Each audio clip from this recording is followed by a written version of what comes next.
yeye ametubu mwezi wa Ramadhani mzima, amefanya toba katika mwezi mtukufu wa Ramadhani, mwezi mzima ametubu, na nafikiri wengi wetu tumo katika swala hili.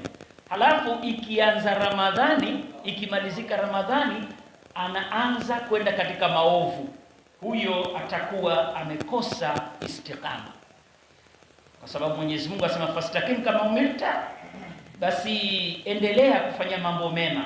Ramadhani ulikuwa unafanya mambo mema, endelea nayo kama ulivyoamrishwa. Waman taba ma'aka, na walotubu pamoja na wewe. Wala tatghaw, wala usiwe katika watu waliokuwa waovu, watu ambao baada ya kutubu wataingia katika maasi. Innal ladhina, Mwenyezi Mungu Subhanahu wa Ta'ala akasema tena aya nyingine, innal ladhina, hakika wale ambao qalu, wamesema kwa maneno yao na vitendo vyao, rabbuna Allah, mola wetu Mwenyezi Mungu, yani ni Waislamu, thumma istaqamu, kisha wakawa na tabia ya kuendelea kufanya mambo mema, wakiwa na mambo mema wanaendelea kuyafanya, basi fala khawfun alaihim wala hum yahzanun, hao tu peke yao ndio ambao watakuwa katika hali ya kwamba hawatakuwa na hofu wala hawatahuzunika. Ulaika ashabul janna, hao ndio watu wa peponi, khalidina fiha, wataishi humo milele, jazaan bima kanu ya'malun, malipo kwa ajili ya wema walioyafanya. Na maana yake Mwenyezi Mungu Subhanahu wa Ta'ala kuzungumza maneno hayo ni kwamba dini ya Kiislamu inaambatana na istiqama. Ukianza kufanya jambo jema uendelee nalo. Mwenyezi Mungu amesema hivyo katika surati Al-Kahfi aya ya 13, wale ambao wanasema Mwenyezi Mola wetu ni Mungu, ni Allah, na wanamwabudu na wafanya istiqama, basi hao ndio ambao watakuwa hawana hofu na watabashiriwa pepo. Pepo haipatikani kwa mtu ambaye anafanya mema alafu anafanya maovu, anafanya tena mema, anafanya maovu, anafanya mema, anafanya maovu. Huyo ni mtu ambaye anafanya maskhara na Mwenyezi Mungu Subhanahu wa Ta'ala. Sahaba mmoja alimwambia Mtume sallallahu alaihi wasallam, alimwambia hivi, kuntu ya Rasulullah, nilisema wewe mjumbe wa Mwenyezi Mungu, kulli fil Islam, naambie mimi jambo katika Uislamu, qaulan, jambo ambalo la as'alu anhu ahadan ba'daka, sitomuuliza mtu mwingine baada yako wewe. Jambo hilo nimekuuliza wewe tu na unipe jawabu tosha. Mtume sallallahu alaihi wasallam kala, akamwambia kul, jambo la mwanzo sema amantu billah, nimemwamini Mwenyezi Mungu. Sema maneno yako yawe amantu billah, na vitendo vyako vionekane kama wewe kweli umemwamini Mungu, na vitendo vyako vitaonesha kama umemwamini Mungu utakapoacha maasi. Halafu tena thumma istaqim, kisha endelea na kudumu kufanya mambo mema. Ukishakuwa Mwenyezi Mungu ndo Mola wako na umeamua kufanya mambo mema, basi endelea kufanya mambo mema. Na Muislamu anatakiwa katika jambo ambalo ajitahidi sana kutokuchupa mipaka. Baada ya Ramadhani, Mwenyezi Mungu Subhanahu wa Ta'ala amewaruhusu Waislamu mambo ya halali. Jambo la mwanzo ambalo limeruhusiwa katika siku ya Eid ni kula. Na kula kwa 1, 3, 5 za tende asubuhi. Jambo la pili ni kwenda katika uwanja wa Eid, kwenda kuswali. Na unaweza ukenda kwa njia moja ukarudi kwa njia nyingine. Jambo jingine ambalo limeruhusiwa ni kula na kuvaa vizuri katika siku ya Eid. Mtu atakula kwa mujibu alivyokuwa na uwezo nake, vyakula vizuri, alhamdulillah, siku hiyo ndo mahala pake. Lakini watu wengi wamefikiri vyakula vizuri, wametafsiri vyakula vitamu. Mwenyezi Mungu asema kulu min tayyibat. Tayyibat si chakula kitamu, si chakula cha sukari.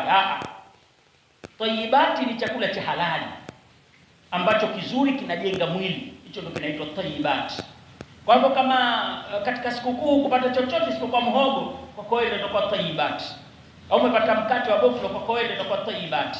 Si lazima upate makeki, upate masambusa, upate mafuta kukaanga. Mara nyingi watu huona ndio tayyibati hivi. Lakini hivyo ni vyakula ambavyo vinaharibu afya ya mwanadamu.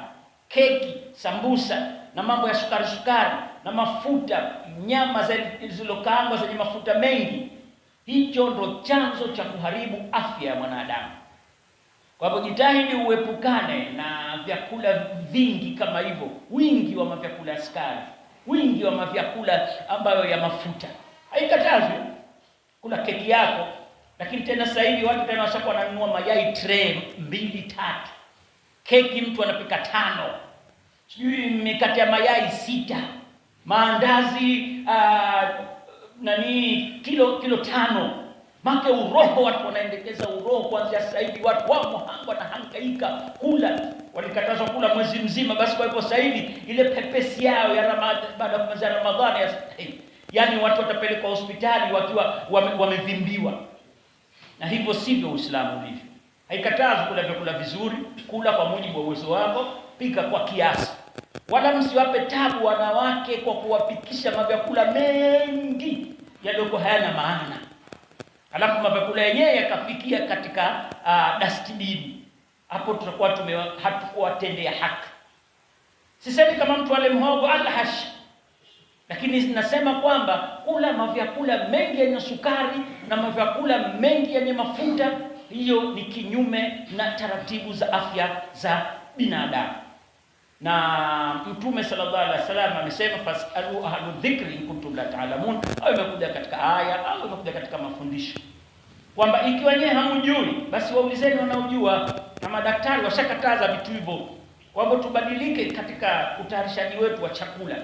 Tutayarisha chakula kile ambacho kinatosha kwanza, chakula kinafaa, na chakula kidokuwa kimekuwa balanced, sio mafuta tele na masukari tele. Alafu kilichoruhusiwa katika siku ya Eid pia ni kuwatembelea wa jamaa, ndugu jamaa na marafiki. Hasa Eid hasa ndio maana yake hiyo, kwenda kuwatembelea ndugu jamaa na marafiki. Na kwa wenzetu, nchi za Kiislamu za wenzetu, watu wanatoka mjini wanakwenda shamba kuwatizama wazee wao. Gari za shamba ndo zinakuwa tabu. Sisi kwetu, sikukuu yetu, watu wanatoka shamba wanakuja mjini. Na kwetu sisi imekuwa tafsiri ya sikukuu ni tofauti kabisa na Uislamu ulivyokuwa unatutaka. Pia imeruhusiwa siku ya Eid kuimba kasida zenye manufaa mazuri, na zile kasida ambazo zina mwelekeo wa dini, na kasida ambazo hazina vinanda, hizo zimeruhusiwa. Na kama wanawake watapiga dufu wao wenyewe bila kuchanganyika na wanaume, wameruhusiwa. Hayo ndo mambo ambayo yameruhusiwa, na kuleta takbiri za Eid. Hasa Eid hasa walitukabiru Allah, ili Mwenyezi Mungu atukuzwe. Eid maana yake ni kumtukuza Mungu, ndo maana ya Eid. Alafu ni kumshukuru Mwenyezi Mungu Subhanahu wa Ta'ala, hiyo ndo maana ya Eid. Kwa hivyo ikiwa Muislamu unajua maana ya Eid, Eid ni ibada. Ni ibada ambayo unatakiwa umtukuze Mwenyezi Mungu, umshukuru Mwenyezi Mungu, na kula vizuri na kuvaa vizuri kwa mujibu wa uwezo wako. Sasa tumeyazungumza hayo mambo yanayofaa katika Eid, lakini kwetu sisi Eid maana yake ni nyingine kabisa. Maana yake ni kumuasi Mungu, ndio maana ya Eid kwetu sisi. Mtu asubuhi, mwanamke anamuomba mwanamume sikukuu, nipe sikukuu yangu. Sikukuu kwa yake maana yake kuhongwa, akapewa pesa. Alafu na yeye anaambia, na wewe sikukuu yangu vipi? Tutakutana viwanjani. Kwa hivyo kwetu sisi sikukuu maana yake ni zina, sikukuu maana yake ni liwati, sikukuu maana yake ni kucheza ngoma. Tena tumekuwa na vigezo vya ajabu kabisa. Takriban Zanzibar, nchi hii, wanaambiwa Waislamu 99%, Allahu a'lam. Lakini wapangaji wa nchi hii wamefanya makosa makubwa sana katika siku ya Eid. Makosa yao, watu halmashauri za wilaya na mkoa, makosa yao ni kuruhusu siku ya Eid kufanywa maasi, na kutoa leseni za ngoma, kutoa leseni za madisko, kutoa leseni za madansa, kutoa leseni za watu ambao si Waislamu waje katika viwanja vya Eid kwa ajili ya kuja kupiga ngoma. Hili ni kosa kubwa ambalo watajibu mbele ya Allah Subhanahu wa Ta'ala. Na kosa jingine lililofanywa ni kuwachangana wanawake na wanaume katika viwanja ambavyo vinaitwa viwanja vya Eid. Eid ni ibada, lazima ifanywe kwa mujibu wa taratibu za Kiislamu. Haiwezekani viwanja katika siku ya Eid wachanganyike wanawake na wanaume, hilo ni haramu. na watakuja kujibu wenye madaraka katika suala hilo, watakuja kumjibu Mwenyezi Mungu Subhanahu wa Ta'ala. Waelewe kabisa hilo ni suala ambalo tunatakiwa tujibu. Na mashehe wamenyamaza kimya. Viwanja vya sikukuu wanakwenda wanawake na wanaume, tunatafuta mazoea, hatufati dini ilivyoteremshwa. Wewe nani alokuambia siku ya Idi ni siku ya kupiga ngoma? Nani alokuambia siku ya Idi ni siku ya kucheza kamari? Nani alokuambia siku ya Idi ni siku ya kutongoza wanawake? Tumekuwa tunachangana madawa, hatujui haki wala batili, tunafuata mazoea tu. Kwa kweli ni dhambi kubwa kuweka viwanja vya sikukuu vyenye wanawake na wanaume. Hii ni dhambi kubwa, kwa sababu ndani ya viwanja hivi vyenye wanawake na wanaume kitakachofanyika ni zinaa basi. Na sasa hivi vile vile tunawapeleka watoto wadogo, mtu ana watoto wake 10, 15 au ana watoto wake 6, 7 au wawili au watatu, anamchukua mtoto mwanamke yule mdogo mwari anawapa watoto wengine wa miaka 3, 4, 5 ndio wanakwenda sikukuu. Yeye kakaa nyumbani. Jamani, dunia sasa imeharibika. Si sikukuuni, si popote. Usimwache mtoto wako mchanga. Ukimwacha mtoto mdogo wa miaka kuanzia hiyo 3, 4, 5 au kuendelea huko, basi huyo ataharibiwa tu. Anaharibiwa kwenda msikitini, asijaharibiwa anapokwenda katika sikukuni, kuanzia saa 2 sikukuu mpaka saa 6, 8 za usiku. Viwanja bado havijafungwa saa 8. Na hakuna siku ambayo watu wanazini zaidi ila siku ya Idi. Siku ya Idi ndio watu wanakamatiwa zaidi, siku ya Idi ndio vijana wanazini zaidi, siku ya Idi ndio liwati inafanywa zaidi, siku ya Idi ndio watoto wanabakwa zaidi, siku ya Idi ndio maasi yote yanafanyika katika viwanja. Walevi wako huko wanauza levi, bangi inauzwa huko, kamari inachezwa huko, magoma yanapigwa huko, wanawake na wanaume wanakusanyika huko, na hii ni haramu. Mwenyezi Mungu ametoa tahadhari katika masuala haya ya kuchupa mipaka. Akasema hivi, wa man ya'sillaha, yoyote yule anamuasi Mwenyezi Mungu wa rasulahu, na mjumbe wake, wa yataadda hududahu, na akachupa mipaka ya Mwenyezi Mungu, yudkhilhu naran, huyo mtu ataingia motoni, khalidan fiha, ataishi milele huko katika moto, walahu adhabu muhin, na atapata adhabu kali yenye kufedhehesha. Surati Nisai aya ya 14. Kwa hivyo mwenendo tunaokwenda nao huu ambao tunauita mwenendo wa sikukuu, huu ni mwenendo kinyume na maamrisho ya Uislamu. Mtume sallallahu alaihi wasallam hakuwa na kiwanja pale Madina, wala maswahaba hawakuwa na viwanja pale Madina. Actually viwanja historia yake ni wakati wa Firauni alipoita watu ya umuzina. Siku ile ndio inaitwa hiyo ya umuzina, siku ya kushindana mapambo. Watoto wanawake wanavaa nguo wakijipamba, wako uchi, na wanaume nao washalewa wanakushanika pamoja, shakala bagala tu basi. Utadhani kwamba nchi hii haina maulama. Sijui hilo baraza la maulama hasa linakuwa wapi, mpaka sijui liambiwe, sijui mpaka fanye nini. Ili ni jukumu lao na kutoa fatwa. Kwani wakisema itakuwaje? Waseme bwana, sikukuu za Kiislamu ziko katika utaratibu huu. Utaratibu wetu safari hii, kiwanja hichi watakuwa wanawake watupu, kiwanja kimoja nikichagua, na kiwanja hichi watakuwa wanaume watupu, au watoe miongozo. Haiwezekani, maana yake watu, yani katika nchi ya Kiislamu watu wamefunga, pamepigwa marufuku ulevi siku zote hizo. Alhamdulillah, mabaha yako. Lakini siku ile ya mwanzo zaidi unauzwa ulevi mwingi zaidi kuliko unauzwa katika mwezi mzima wa siku nyingine. Wanafidia siku 1, 2, 3. Alafu sikukuu zimekuwa zimechanganyika wanawake na wanaume. Ni sikukuu za dini, sikukuu za Kiislamu. Maka tuzungumzi nje ya nani Islam, tunazungumza sikukuu za Kiislamu. Sasa kwa nini sikukuu za Kiislamu zimekuwa katika utaratibu kinyume na Uislamu? Hilo ndio swala la kujiuliza kwa kila mtu, na ujiulize wewe mwenyewe unaokwenda katika hizo sikukuu.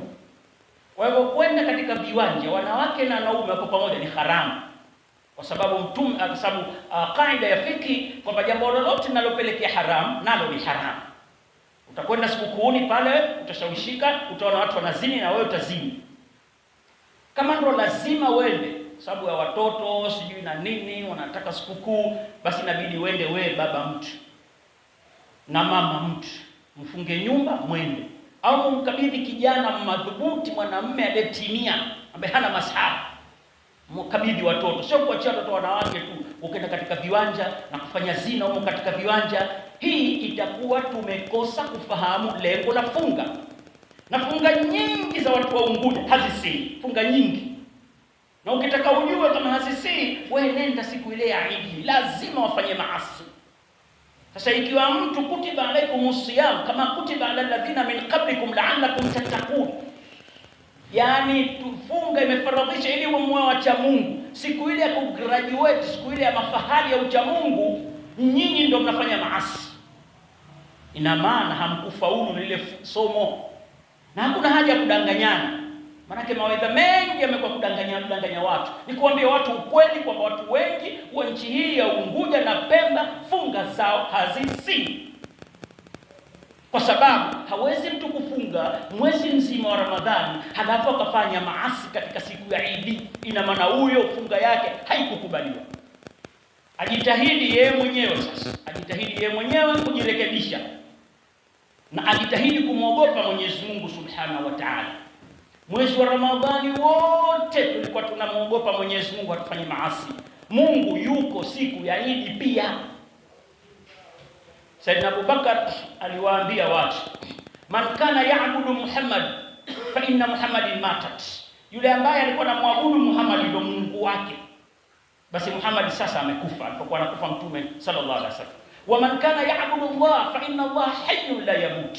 Ama yule anayeabudu Mwenyezi Mungu, Mwenyezi Mungu uko hai, hafi. Kwa hivyo aliyekuwa anafunga kwa ajili ya Allah aendelee kumwogopa Mwenyezi Mungu baada ya Ramadhani. Aliyekuwa Mungu wake ni Ramadhani, yani ibada zake akimfanyia Mungu anaitwa Ramadhani. Ikiwa Mungu Ramadhani hayupo, basi baadaye yeye anafanya dhambi yoyote, huyu ni mshirikina. Ni mshirikina kwa sababu hamwabudu Mungu, ni mtu wa kujionesha kwamba yeye kumbe Ramadhani alijiziwia tu basi, lakini baada ya ile Ramadhani anaendelea na maovu yake vile vile. Na huyu ndio mtu ambaye Ramadhani haikumsaidia. Kwa hivyo tujitahidi kumwogopa Mwenyezi Mungu Subhanahu wa Ta'ala katika siku za Eid na siku nyingine. Maasi yamekatazwa. Na baada ya hapo Ramadhani ilitufunza jambo muhimu sana. Haya tunataja mambo ambayo tutakao tuendelee nayo baada ya somo. Tulitaja katika sehemu hizi zetu za mwanzo na za pili, tulitaja kuhusiana na nini baada ya Ramadhani, mambo yanayofaa kufanywa katika Eid, mambo yaliyokatazwa katika siku ya Eid, na tunaendelea katika mambo ambayo tunatakiwa tufanye baada ya Ramadhani ni nini. Mambo ambayo tunatakiwa tufanye baada ya Ramadhani ni yale tulofunzwa kwenye Ramadhani. Ramadhani tulikuwa tunaswali, tunasimama tarawih, alhamdulillah. Yapo siku za mwisho tena washabiki wa tarawih kila siku walikuwa wanapungua, inversely proportional. Kila siku zikiendelea basi watu waswaliji wa tarawih na wao wanapungua.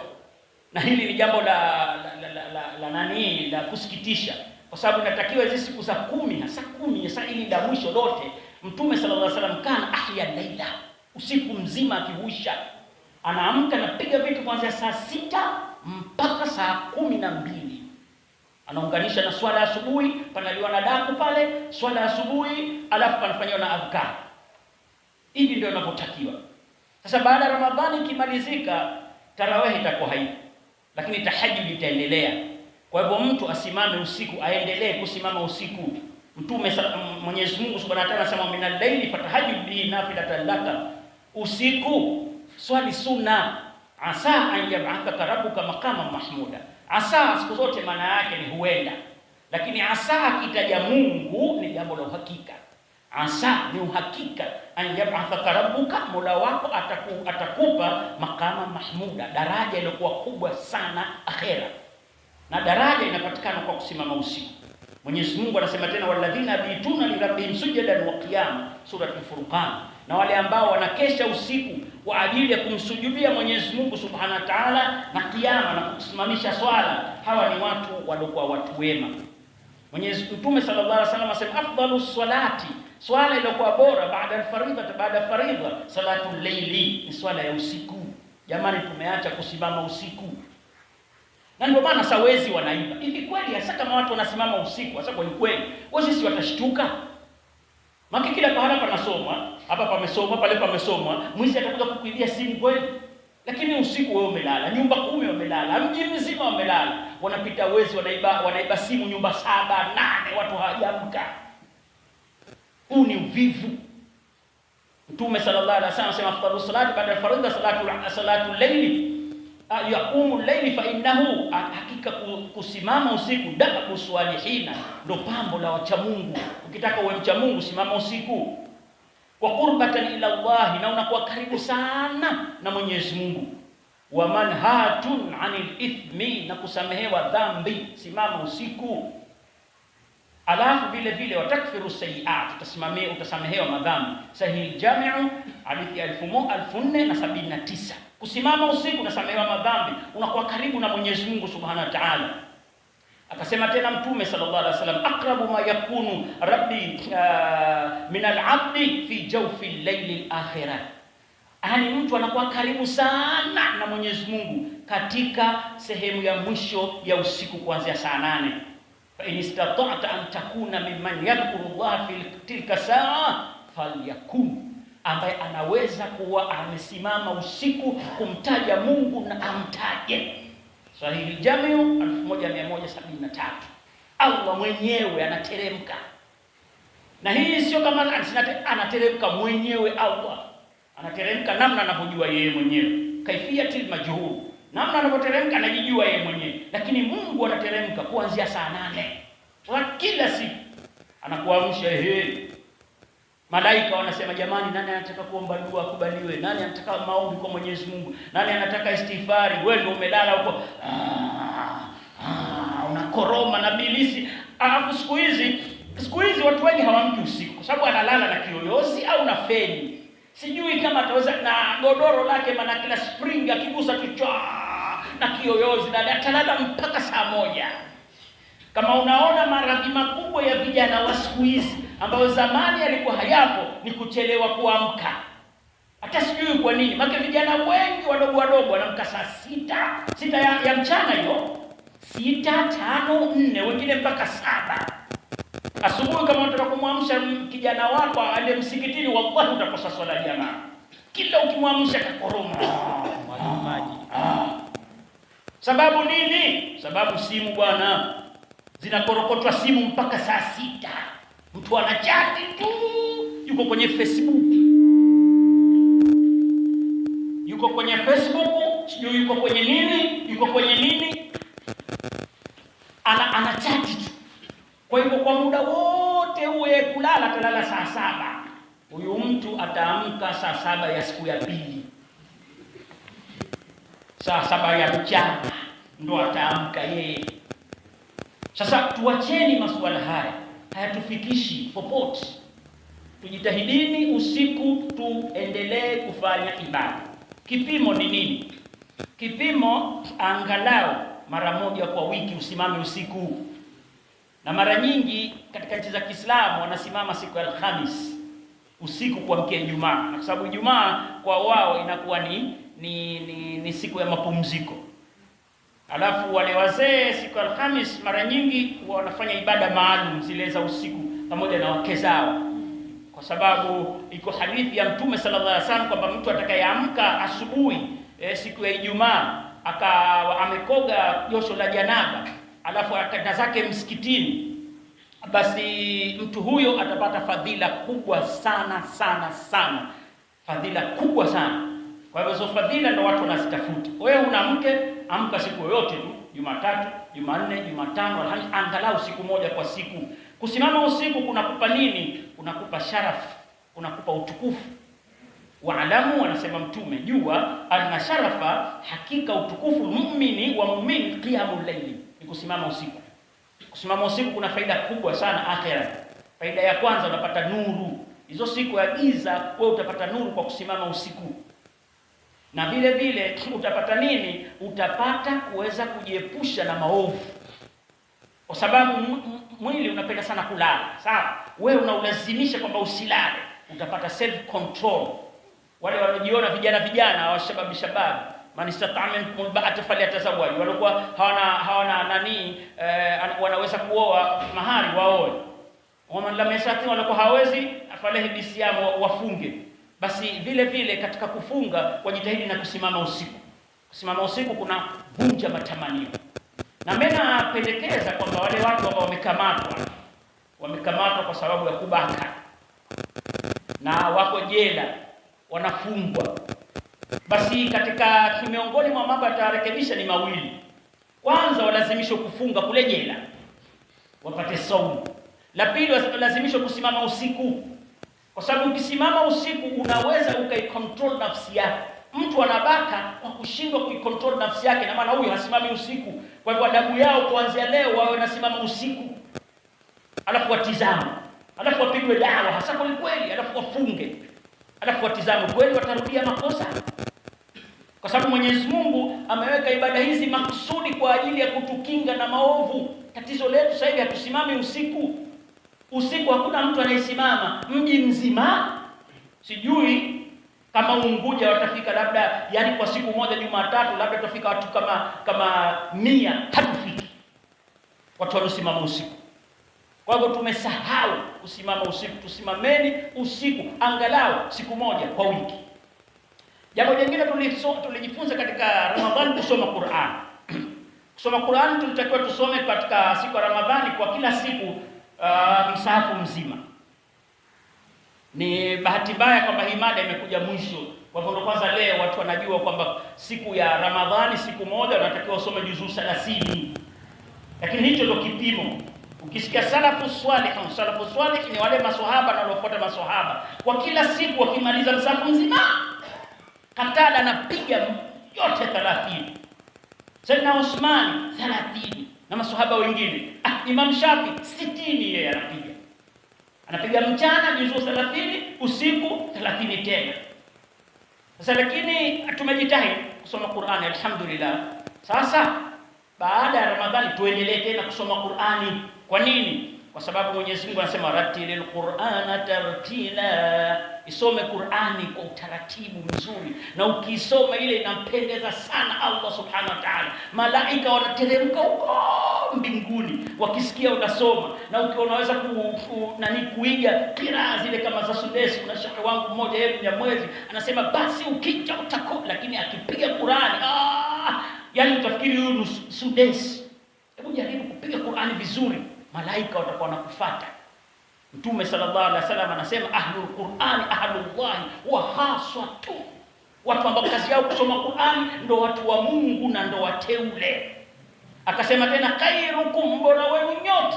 Mbora si mtu mwenye cheo wala mwenye mali. Khairukum man ta'allama al-Qur'ana wa 'allama, mbora wenu ni yule ambaye amesoma Qur'ani vizuri akafundisha na watu.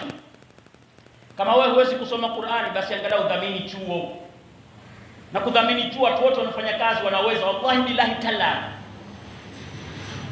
Hii simu kujiunga kwenye mitandao 2000 kwa wiki, na watu wanajiunga. Wengine wanajiunga 10,000, wengine wanajiunga 20,000, wengine wana chati. Katika hiyo machati wanatumia zaidi ya 6,000, 7,000, 8. Basi hebu punguza kuchati kwako, chati nusu, na hizo 3,000 zipeleke chuoni. Wapelekee walimu wa chuoni. Walimu wa chuoni wamedhalilika, wamekuwa ndo dhalili kabisa. Na sababu dini inadhalilika kwa sababu tumedhalilisha Qur'an, tumedhalilisha walimu wa chuoni, wamedhalilika mashehe. Mashehe wamekuwa ndo watu masikini, mafukara kupita kiwango. Anakuja kwenye darasa, mtu anashindwa kwenye darasa kwa sababu ya nauli ya kwenda kwenye darasa hana. Na watu wenye mapesa wamekuwa wasanii, wale wapotezaji ambao kazi yao kuimba nyimbo wakapoteza watu, basi wao ndio wamekuwa matajiri kupita kiwango na ndio wanaopendwa kuliko watu wote. Sasa ujue akhera utasikilizwa Qur'ani, hutosikilizwa sijui Bob Marley, sijui nini gani, upuzi gani, Diamond, sijui nini, hutosikilizwa hivyo. Utasikilizwa Qur'ani, na Qur'ani kusoma huijui.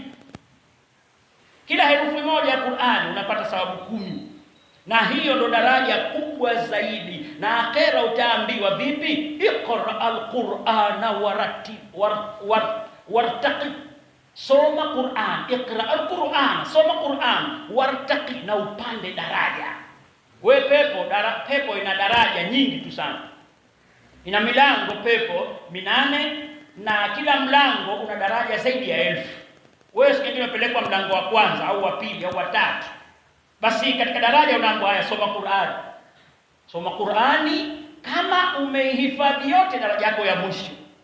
Kama umehifadhi kul a'udhu birabbin nas na kul a'udhu birabbil falaq, utakaa hapa katikati mwanzo, na ndio tutakapokaa wengi. Siku hizi kuhifadhi Qur'an itakuwa ni jukumu la kila mtu. Kila mtu lazima ahifadhi Qur'an, lakini kuhifadhi Qur'an imekuwa mashindano. Yaani mtu akihifadhi Qur'an anapewa mamilioni ya pesa kwa sababu hao wanaohifadhi hawapo. Ingekuwa kila mtu anahifadhi Qur'an, ingekuwa kwa mashindano. Mbona hakuna mashindano ya kuswali basi? Na mashindano ya kul huwallahu mbona hayapo? Ukaamba bwana sasa hivi kuna mashindano ya kul huwallahu, kila mtu ataisoma kwa sababu kila mtu anajua. Kwa hivyo hii mashindano ya Qur'ani ni jambo muhimu kwa sababu watu wanahamasishwa, lakini ujue kwamba wewe jukumu lako kuhifadhi juz zote 30 ndio jukumu lako.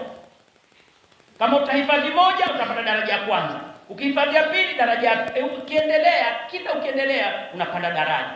Kwa hivyo tuendelee kusoma Qur'ani, angalau tupate juzuu moja kwa siku baada ya Ramadhani. Juzuu moja kwa siku baada ya Ramadhani. Na sasa hivi kusoma Qur'ani rahisi. Huo mtandao. Download apps ya Qur'an. Basi watu wakichati, wewe unachati na Qur'ani yako. Alafu tena kuna mitandao yani raha kabisa, Sudeshi yumo, sijui na Mishawi yumo, nani yani wewe unapata make raha umo. Kwa hivyo tujitahidini baada ya Ramadhani tusome Qur'ani.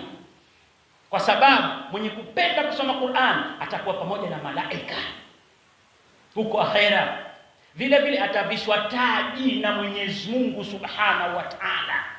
Mwenyezi Mungu atakuja kumvisha taji akhera mwenye kuhifadhi Qur'ani, mwenye kusoma Qur'ani. Watu wengine wanasema maana sasa hivi mashindano hiyo ni bid'a. Mwenyezi Mungu mwenyewe atamvisha taji mtu akhera. Wewe usimvishe taji, watu wapewe mapesa. Na zaidi ya hayo kama yapo wapewe. Lakini ijulikane kama kuhifadhi Qur'ani ni jukumu la kila mtu, si jambo la mashindano. Jambo jingine tunajifunza katika Qur'an, katika mwezi wa Ramadhani tumejifunza kutoa sadaka. Alhamdulillah katika mwezi wa Ramadhani tumejifunza pia kutoa sadaka, kulisha maskini. Angalau kwa tende, angalau kwa maji, na watu wa Unguja walivyokuwa wavivu. Maana yake kwamba maskini kweli. Siku nyingine mtu hapati tende ya kupeleka msikitini, lakini hata maji, hata dola maji kweli, kuchukua chupa ya drop ukaja nayo msikitini ukawapa watu wakanywa, pia hiyo na maji yanatoka. Ni maana tasbihi watu wakonye maana. Yaani katika yale mambo ya kheri wao ndio wako matiro wavivu, makebilisi amewabana kooni. Anasema bilisi sasa hayuko, hayuko, chaji yake ipo. Kwa nini simu kitia chaji leo utafika lini? Kesho kutwa chaji ya bilisi bado ipo.